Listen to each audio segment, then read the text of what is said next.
بسم اللہ الرحمن الرحیم۔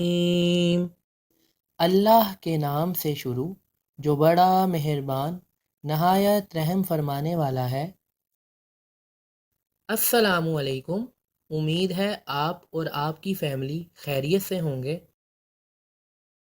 اللہ کے رسول صلی اللہ علیہ وآلہ وسلم نے فرمایا، جس نے دن اور رات میں شوق اور محبت کی وجہ سے مجھ پر 3 مرتبہ درود پاک پڑھا، اللہ عز و جل پر حق ہے کہ وہ اس کے اس دن اور اس رات کے گناہ بخش دے۔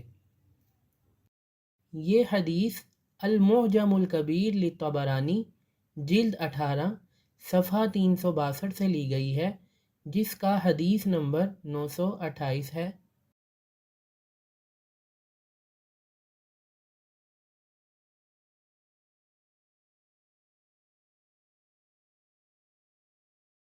کیا آپ نے آج درود شریف پڑھا؟ اللہم صلی علی سیدنا محمد وآلہ وصحبہ وسلم۔ برائے مہربانی حوصلہ افزائی کے لیے سبسکرائب ضرور کر دیں۔ جزاک اللہ خیرہ۔